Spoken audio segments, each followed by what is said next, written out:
ప్రపంచంలో ఎక్కడున్నా మీ గోత్రనామాలతో వేదమందిర్ నిర్వహించే ఆన్లైన్ పూజలు హోమాల ద్వారా దైవ అనుగ్రహాన్ని పొందండి.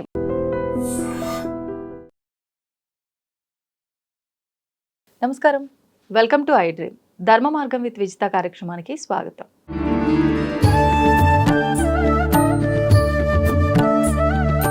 మీరు సైలెంట్గా ఉంటున్నారు, బాగుంది, అలా అందరూ ఉంటేనే బాగుంటుంది. కానీ వాళ్ళు అన్నదానికన్నా కూడా రిటర్న్లో వాళ్ళంటే ఏదో కోపంలో అన్నారు, ఆపోజిట్ వాళ్ళు నన్ను ఇలా అంటావా అని చెప్పి ఎక్కువగా వాళ్ళని మాటలు అనేసే వాళ్ళని కూడా మనం చూస్తున్నాం.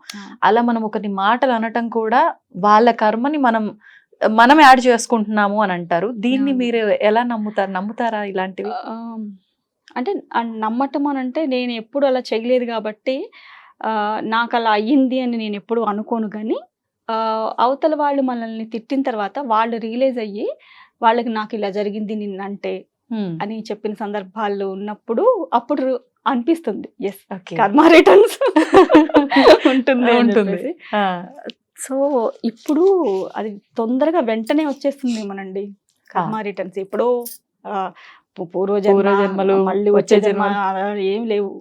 సో అందుకనే ఎంత కూల్గా ఎంత ప్రశాంతంగా అవతల మనిషిని నువ్వు హ్యాండిల్ అంటే అసలు నువ్వు కూల్గా ఉన్నప్పుడే అవతల మనిషి ఏ పరిస్థితుల్లో ఉండి మాట్లాడుతున్నాడు, ఎందుకలా మాట్లాడుతున్నాడు, నీ మీద కోపంతోనా లేదంటే అవతల వాళ్ళు ఏమన్నా నీ మీద ఏమన్నా ఇది చేసినప్పుడు దాన్ని అక్కడ పెట్టుకొని చూపిస్తున్నారా ఏంటనేది అసలు మనకు అర్థమవుతుంది. సో దీన్ని ఎలా హ్యాండిల్ చేయాలో మనకు అప్పుడు అర్థమవుతుంది. ఇప్పుడే హ్యాండిల్ చేయాల్సినవి కొన్ని ఉంటాయి. ఒక చిన్న మాటతోని కూడా దాన్ని మనము సాల్వ్ చేసేయచ్చు. వాళ్ళని అక్కడ ఒక చాక్ లాగా అయ్యి అన్నట్టు కూల్ అయిపోతుంటారు.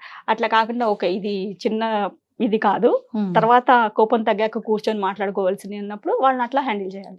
ఓకే, అంటే ఖచ్చితంగా మీరు అన్న నిశ్శబ్దం అనేదే ఇక్కడ మంచిగా వర్క్ చేస్తుంది. అది కానీ చాలా వర్క్ చేస్తుంది. అది చెయ్యడానికి చాలా బ్యాలెన్స్డ్గా అంటే స్థిత ప్రజ్ఞత మాత్రం ఉండాలి, చాలా ఉండాలి.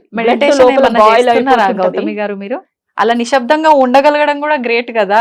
మెడిటేషన్ అంటే పెద్దగా అట్లా కూర్చొని గంటలు అలా ఏం చేయనండి.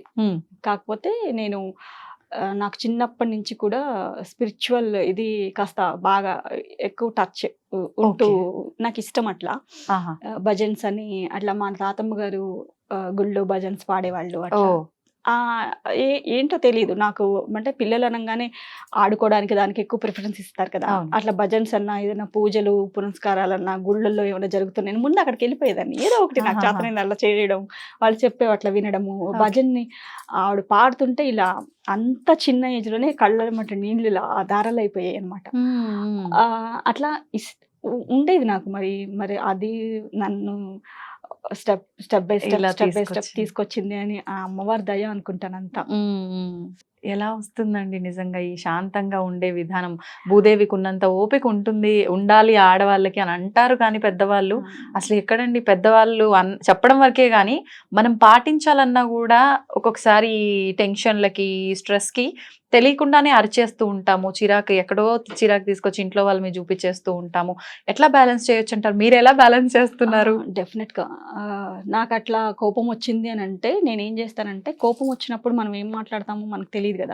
అసలు నేను మాట్లాడాను. అందుకే వాళ్ళతో 2 రోజులు అసలు మాట్లాడను నేను. అప్పుడే వాళ్ళకి అర్థం అవుతుంది. మొన్న జరిగిన సిచ్యువేషన్ కి దానికి అమ్మకి కోపం వచ్చింది. మా హస్బెండ్ తో అయినా సరే నేను ఎప్పుడు కూడా ఎదుటి వాళ్ళకి కోపం వచ్చినప్పుడు అసలు నేను డిస్కషన్ అనేది పెట్టుకోను.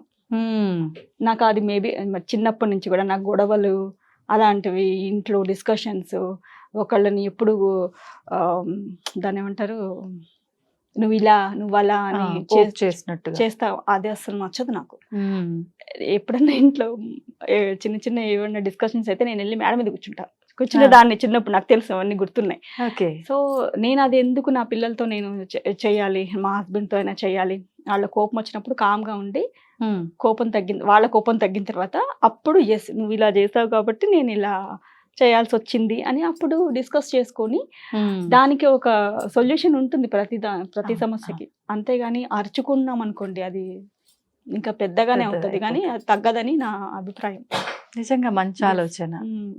ఆచరిస్తేనే ఇంత అనుభవంలోనే ఇంత మంచి విషయాలు బయటకు వస్తాయి నిజంగా. అంటే మా వాళ్ళ ముగ్గురుతోనే కాదు,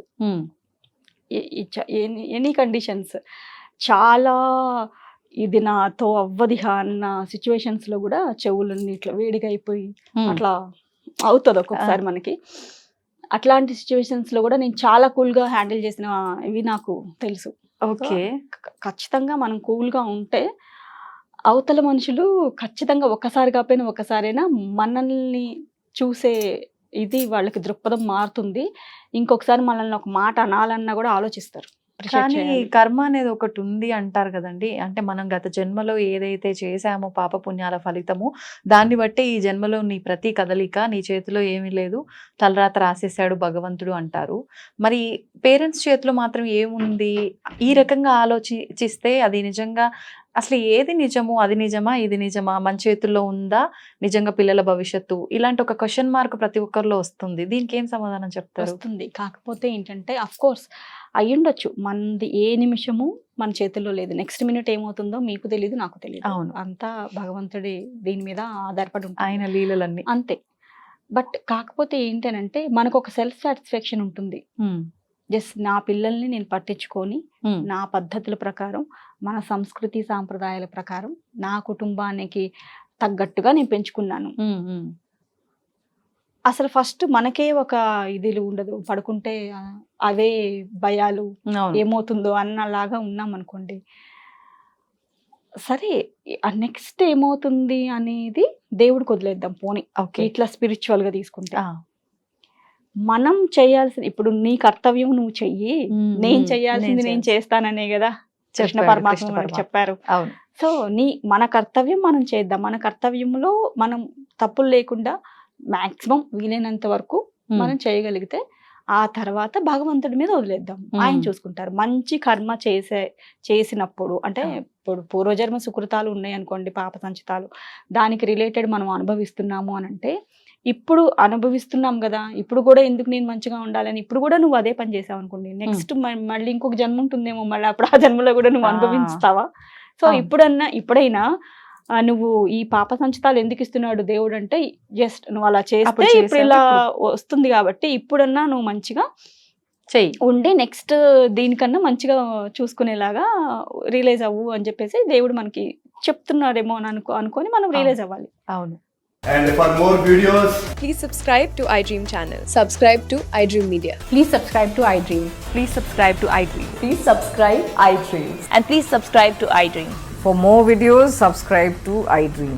please like, share and subscribe to the channel. Congratulations, iDream. Subscribe to iDream. Subscribe to iDream. So subscribe to iDream Media.